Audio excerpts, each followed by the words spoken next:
নমস্কার, আপনারা দেখছেন শান্তন টিভি। আমি রয়েছি আপনাদের সাথে মীনাক্ষী। চোখ রাখছি মুহূর্তের খবরে। বুলডোজার দিয়ে অসহায়ের ঘর ধ্বংস করে দেওয়ার চেষ্টা। অমানবিক এই ঘটনাটি ঘটল অমরপুর মহকুমার জালাক বাজার এলাকায়। গোটা বিষয়ে মুখ্যমন্ত্রী করলেন হস্তক্ষেপ। পরিবারটিকে প্রয়োজনীয় সাহায্য করার পাশাপাশি আইনানুগ ব্যবস্থা গ্রহণের নির্দেশ দিলেন পুলিশ প্রশাসনকে। অমরপুর মহকুমার ডালাক বাজার এলাকায় ঘটে গেল এক অমানবিক ঘটনা।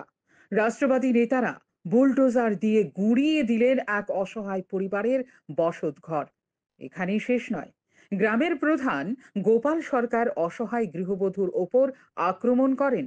এমনটাই ভিডিও করে দেখিয়েছে এই অসহায় গৃহবধূর কন্যা। এই কন্যাও রাজ্যের প্রধান শাসক দল সমর্থিত অখিল ভারতীয় বিদ্যার্থী পরিষদের নেত্রী।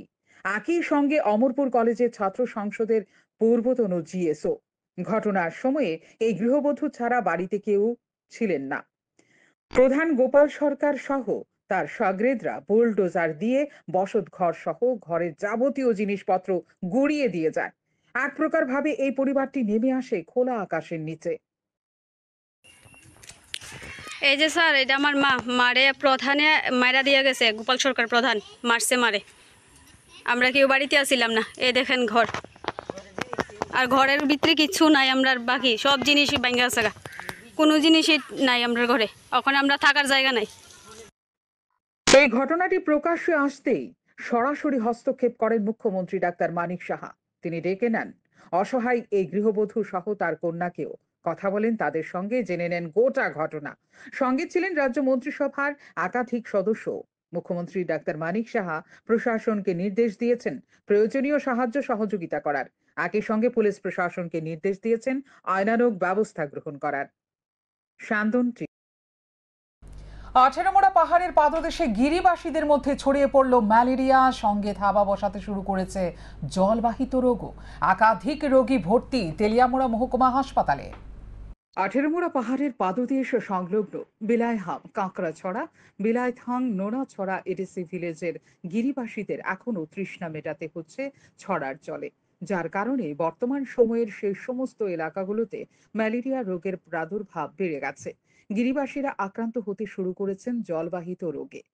প্রজা বাহাদুর মলসুমপাড়া এলাকার নন্দকুমার মলসুম, চাম্পলাই এলাকার মধু দেববর্মা এবং কৃষ্ণপুর এলাকার কৃষ্ণধন সরকার বর্তমানে ম্যালেরিয়া রোগে আক্রান্ত হয়ে তেলিয়ামুড়া মহকুমা হাসপাতালে চিকিৎসাধীন। তেলিয়ামুড়া মহকুমা হাসপাতালে চিকিৎসাধীন ৭৫ বছর বয়সের নন্দকুমার মলসুমের পুত্র জানিয়েছেন, প্রজা বাহাদুর মলসুম পাড়ায় এখনো ১০ থেকে ১২ জন ম্যালেরিয়ায় আক্রান্ত রোগী থাকতে পারে, কারণ প্রতিটি ঘরেই নাকি এখন জ্বরে আক্রান্ত রোগীর সংখ্যা বেড়ে চলেছে। হাসপাতালে তেলামারা হাসপাতালে কতদিন যাবত জ্বর? শনিবার থেকে জ্বর। শনিবার থেকে? শনিবার থেকে। তারপরে ডাক্তার দেখাইছেন নাকি? কালকে ডাক্তার এসে আমরা। আচ্ছা, ডাক্তারে কইলেও মানে ম্যালেরিয়া কইছে নাকি? কালকে ডাক্তার চিকিৎসা করতেছে, ম্যালেরিয়া কি করতেছে। এখন কি তেলিয়ামুড়াতে ভর্তি আছে? এখন তেলামারা হাসপাতালে ভর্তি থাকতেছে। আমরা থাকতে পারে আরও এরকম থাকতে পারে না? জ্বর তো আছে এখানে। এখানে আছে আশা আছে একজন, তারা আশা ব্লাড টেস্ট করে করে তারা মানে এলাকাতে আরো জ্বরের রোগী আছে না? জ্বর আছে, আরো এলাকা আছে। এখানে আরো কতজন মনে করেন আরো জ্বরের রোগী থাকতে পারে? আরো ১০-১২ জন থাকবো। ১০-১২ জন। বুধবারে আমি আইসে হসপিটালে আইসে। আচ্ছা, এখন কি ভর্তি আছেন? ভর্তিতে আছে তেলিয়ামুড়া হাসপাতাল। এই মানে ম্যালেরিয়ার মতো তো মানে সমস্যাটা কি কারণ থেকে হইতেছে? সমস্যা তো এটা বেশি মশা কামড়াইছে, এমন হয়েছে। মানে ওই এলাকাতে মশার উপদ্রবটা বেশি।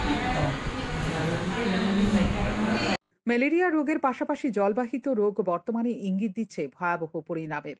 ইতিমধ্যেই প্রয়োজন প্রশাসনিক হস্তক্ষেপের। প্রয়োজনীয় পদক্ষেপ গ্রহণ না করা হলে আক্রান্ত রোগীদের সংখ্যা আরও বেড়ে যাবে বলে ধারণা করা হচ্ছে। শান্তন। নিজের দুই ছেলেকে নিয়ে সাঁতার শেখাতে যাওয়া, কিন্তু দুর্ভাগ্য, ছেলেদের সাঁতার শেখানোর ইচ্ছে পূরণ হলো না পিতার। ছেড়ে দিতে হলো তাদের সঙ্গ ছেড়ে যাওয়া এ পিতার নাম সমীরণ শীল। ঘটনা শুক্রবার বিকেলে কমলপুর নগর পঞ্চায়েত সংলগ্ন দিঘিতে। কমলপুর মহকুমার কালীবাড়ি এলাকার বাসিন্দা সমীরণ শীল, বয়স তার ৪২। তার দুটো পুত্র সন্তানও রয়েছে। দুই পুত্র সন্তানের বয়স যথাক্রমে 14 এবং 10। এই দুই পুত্র সন্তানকে নিয়ে সমীরণ শীল প্রতিদিন বিকেল বেলায় সাঁতার শেখাতে যান। ব্যতিক্রম ছিল না শুক্রবারও। দুই পুত্র সন্তান সহ স্ত্রীকে নিয়ে সাঁতার শেখানোর জন্য সমীরণ শীল আসে কমলপুর মহকুমার নগর পঞ্চায়েত সংলগ্ন দিঘিতে। এই দিঘিতেই দেবজিৎ শীল নামের একজন প্রশিক্ষণের কাছে সাঁতার শেখে সমীরণ শীলের দুই পুত্র সন্তান। মাঝে মাঝে সাঁতার দেওয়ার জন্য সমীরণ শীলও এখানে জলে ঝাঁপ দেয়। কিন্তু দুর্ভাগ্য, শুক্রবার বিকেলে সাঁতারের জন্য এই দিঘিতে ঝাঁপ দিয়ে সমীরণ দিঘির প্রায় মাঝামাঝি চলে যায়। আর ফিরে আসা হয়নি পারে। ছেলেদের সাঁতার শেখানোর ইচ্ছে পূরণ হওয়ার আগেই সঙ্গ ছেড়ে দেয় সমীরণ। তার স্ত্রী চিৎকার শুরু করলে দিঘির পাড়ে জমে যায় ভিড়। যারা সাঁতার জানে তারা প্রত্যেকেই জলে ঝাঁপ দেয়। দীর্ঘ খোঁজাখুঁজির পর জল থেকে উদ্ধার করা হয় সমীরণ শীলের দেহ। নিয়ে যাওয়া হয় মহকুমার বিমল সিনহা মেমোরিয়াল হাসপাতালে। সেখানে কর্তব্যরত চিকিৎসকরা তাকে মৃত বলে ঘোষণা করে। হাসপাতালে ছুটে আসে সমীরণ শীলের ভাই পরিমল শীল। বাট বিকাল আনুমানিক 5টার সময় ছোট ছেলে এবং বড় ছেলের নিয়ে সাঁতার শিখাতে গেছে থানার দিঘির নগর পঞ্চায়েতের দিকে। তার নাম কি? সমীরণ। বাবার নাম? বাবার নাম লেক বীরেন্দ্র শীল। দুই ছেলেকে সাঁতার শিখাতে গিয়ে এরপর কি হলো? তারপরে আমরা খবর পেলাম ঘুম পাইয়া গেছি গিয়া তো এখানে নাই, হাসপাতাল লাগছে সবজি সাঁতার দিয়া শিখাইতে গিয়া এবার গেছে সাঁতরাইয়া আইবার না শ্বাসকষ্ট হয়ে গেছে, সেটা জন্য জলে ঢুকে। হয়তো একই বলে বিধির লিখন। একদিকে ছেলের মৃত্যু, অন্যদিকে বাড়িতে সমীরণ শীলের বৃদ্ধ মা গরু আনতে গিয়ে পা ভেঙে শয্যাশায়ী। মৃত্যুর পর ছেলেকে দুপলক দেখার জন্য হাসপাতালেও ছুটে যেতে পারলেন না মা। কি করুণ দৃশ্য! আকস্মিক এই ঘটনায় পরিবারের সকলে রীতিমতো কান্নায় ভেঙে পড়ে। এলাকায় নেমে আসে শোকের ছায়া। শান্তন টিভি। শিক্ষক বদলির প্রতিবাদে ধর্মনগর মহকুমার আনন্দবাজার জীবন ত্রিপুরা উচ্চতর মাধ্যমিক বিদ্যালয়ে ছাত্রছাত্রীদের পথ অবরোধ চলাকালীন সময়ে শাসক দল আশ্রিত উচ্ছৃঙ্খল সমাজদ্রোহীদের তাণ্ডবে জ্ঞান হারিয়ে ফেলেছিল একাধিক ছাত্রছাত্রী। ঘটনাটি ঘটেছিল গত মঙ্গলবার। এর মধ্যে 10ম শ্রেণীর এক ছাত্রী বর্তমানে জিবি হাসপাতালে চিকিৎসাধীন। অসুস্থ এই ছাত্রীর নাম মৌটুসী দাস। নাবালিকা এই কন্যাকে সুস্থ করে তুলতে মুখ্যমন্ত্রী সাহায্য চাইলেন তার মা। ঘটনাটি ঘটেছিল গত মঙ্গলবার। শিক্ষক বদলির প্রতিবাদে ধর্মনগর আনন্দবাজার জীবন ত্রিপুরা উচ্চতর মাধ্যমিক বিদ্যালয়ের ছাত্রছাত্রীরা সেদিন বসেছিল পথ অবরোধে। ছাত্রছাত্রীদের অবরোধ চলাকালীন সময়ে শাসক দল আশ্রিত স্থানীয় কিছু উচ্ছৃঙ্খল সমাজদ্রোহী অবরোধ তুলে নেওয়ার জন্য ছাত্রছাত্রীদের সঙ্গে অমানবিক আচরণ করেছিল বলে অভিযোগ উঠেছিল সেদিন। অভিযোগ উঠেছিল ছাত্রছাত্রীদের ওপরে হাত তোলারও। ভয়ে আতঙ্কে একাধিক ছাত্রছাত্রী জ্ঞান হারিয়ে ফেলে। এর মধ্যে 10ম শ্রেণীর এক ছাত্রী বর্তমানে আগরতলা জিবি হাসপাতালে চিকিৎসাধীন। তার নাম মৌটুসী দাস। নাবালিকা এই কন্যার চিকিৎসা চলছে মেডিসিন বিভাগের মহিলা ওয়ার্ডে। এই ছাত্রীকে সুস্থ করে তোলার জন্য চিকিৎসকরা অবশ্য অক্লান্ত পরিশ্রম করে চলেছেন। কিন্তু চিকিৎসার খরচ চালিয়ে যাওয়ার জন্য হিমশিম খেতে হচ্ছে অসহায় এই নাবালিকা কন্যার পরিবারকে। তার মা মুখ্যমন্ত্রী ডাক্তার মানিক সাহার কাছে সাহায্যের আবেদন জানালেন। এদিকে শুক্রবার চিকিৎসাধীন এই ছাত্রীকে দেখতে আগরতলা জিবি হাসপাতালে গেল কংগ্রেসের ছাত্র সংগঠন NSUI এর একটি প্রতিনিধি দল। তারা কথা বলে অসুস্থ ছাত্রীটির সঙ্গে, কথা বলে অসহায় এই ছাত্রীর মায়ের সঙ্গেও।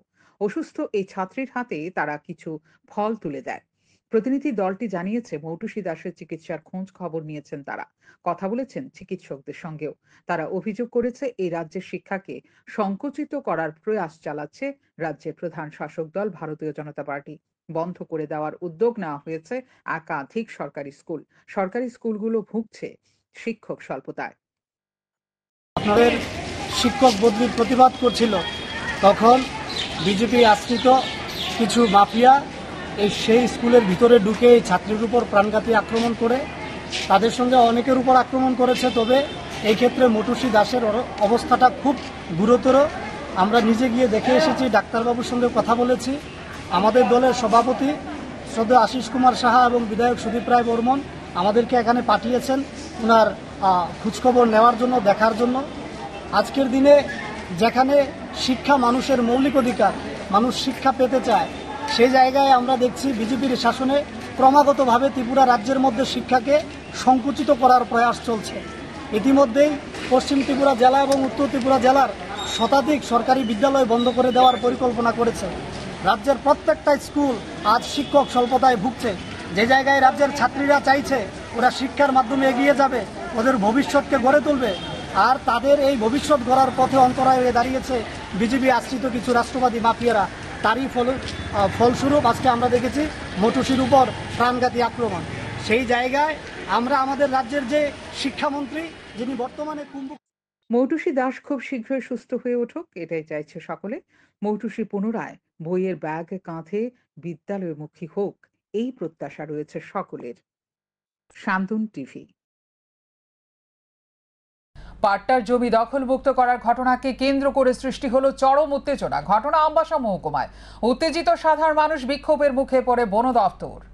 আমবাসা মহকুমার ভগীরথ পাড়ার 35টি পরিবারকে প্রায় 17 বছর আগে বন দপ্তর থেকে জমির পাট্টা দেওয়া হয়েছিল বসবাসের জন্য। এই জমির পাট্টাতেই 35টি পরিবার বসবাস করে আসছে রুজি রোজগারের মধ্য দিয়ে।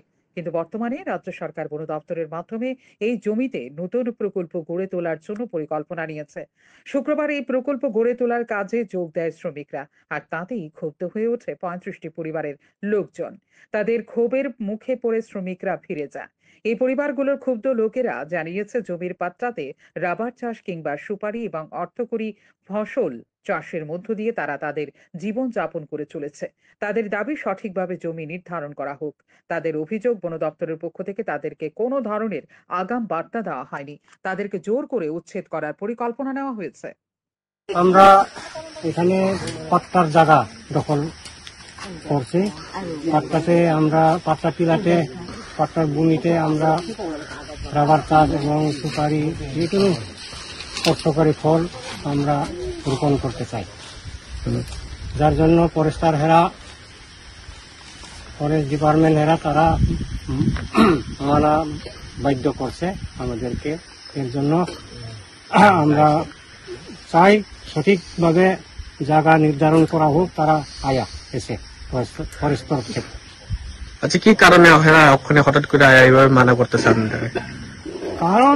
কারণটাই তো বাগান করার আমরা করব, তাদের এই চোখে আর ভালো লাগে না। তাদেরকে এখানে মনে করে আমি আমার ব্যক্তিগত চিন্তা ভাবনা, এখানে ফরেস্টার আমরা কোনো চিঠিও দিছে না, হঠাৎ করে তারা আইনা এইভাবে লাগাইছে, জোর করে দখল করছে।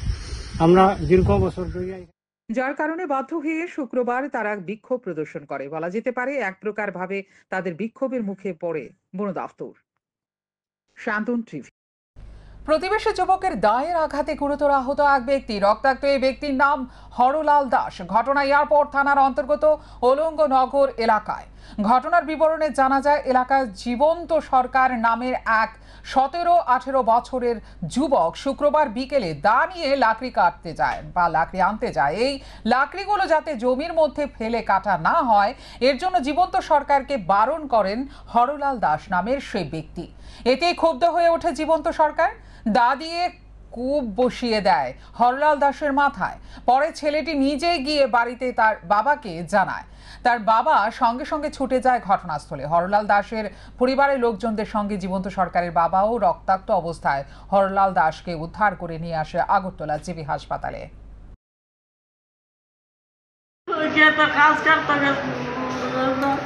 তারপর কাজ করতে গেছে, ওরে ক্ষেতের কাজ করতেছে, আর কতলা জিংলা ফেরে রয়েছে ওরে জিংলাটি কাটতেছে, কইতাছে জিংলাটি রে বাবু তুই লালা তুই ক্ষেত আর ফালাইস না। হ্যাঁ, এটা কোয়া মাত্র না গিয়া খুব মারছে। এই কথাটা কারে কইছে? ওই যে বুলাটা খুব আইছে। এর নাম কি? কি নাম তোমার বুতে? আচ্ছা, তো তারপরে আপনার কি দাও দিয়া খুব দিছে? কোন জায়গাতে দিছে? এই ছেলেটা কি আপনার পাশের বাড়ি?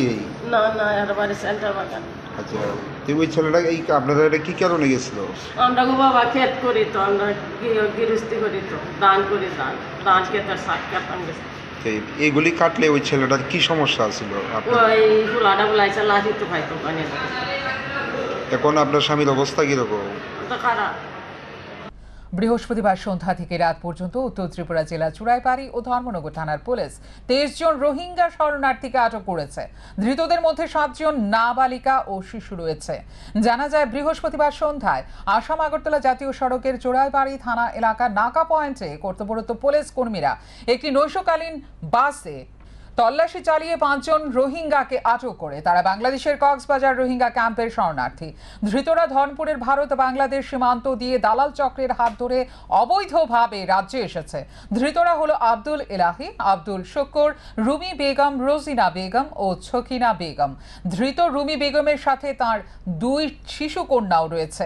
অপরদিকে রাত্রি 8:30 নাগাদ ধর্মনগর থানার পুলিশ ধর্মনগর আইএসবিটি থেকে 16 জন রোহিঙ্গা শরণার্থীকে আটক করে।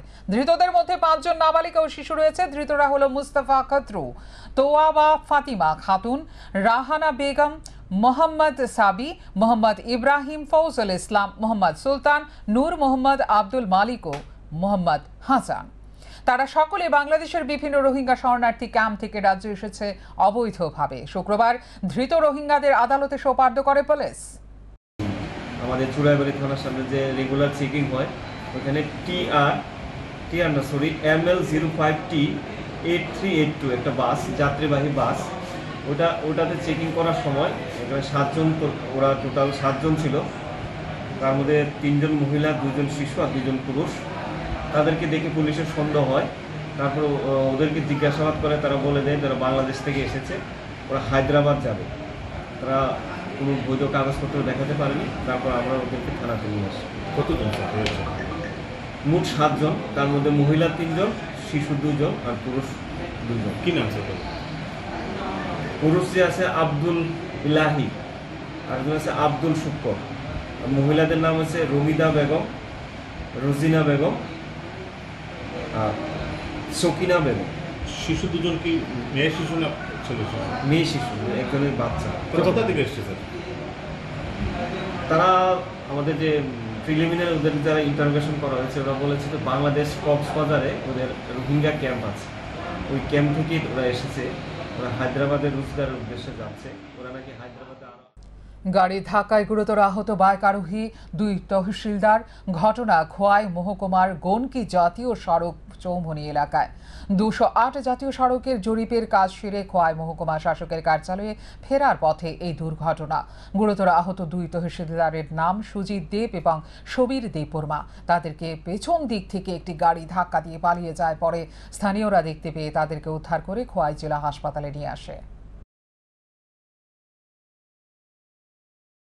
সোনাতলা থেকে এনএসএ কাজ শেষ করে আমরা ওই আইতেছি।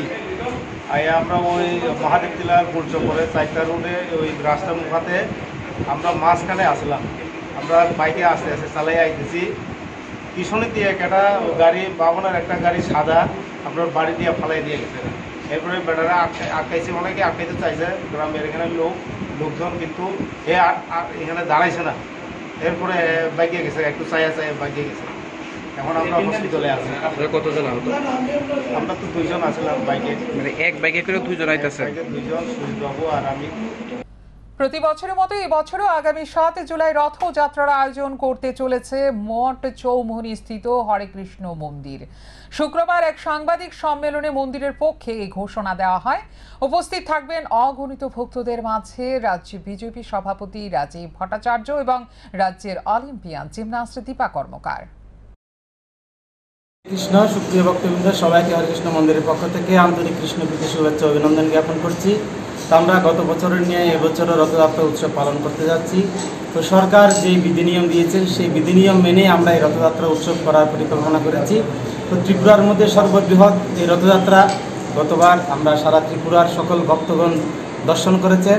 তো আশা করি এবারও আমরা সেই রথযাত্রা উৎসবকে কেন্দ্র করে সারা ত্রিপুরাবাসীকে রথযাত্রা উপহার দিতে চাই। জগন্নাথ, বলদেব, সুভদ্রা মহারানী রথযাত্রা আগরতলা তথা ত্রিপুরার সারা বিশ্বের মানুষকে রাজপথে নেমে দর্শন দেবেন। এবং এই রথযাত্রা হচ্ছে ভ্রাতৃত্বের একটি ঐক্যবন্ধন, কেননা জগন্নাথ হচ্ছে কালোর প্রতীক, আর বলদেব হচ্ছে সাদার প্রতীক এবং সুভদ্রা মহারানী হচ্ছে হলুদের প্রতীক। তো এই 3 রং মিলিয়ে হচ্ছে একটা ভ্রাতৃত্বের সমন্বয় ঘটে।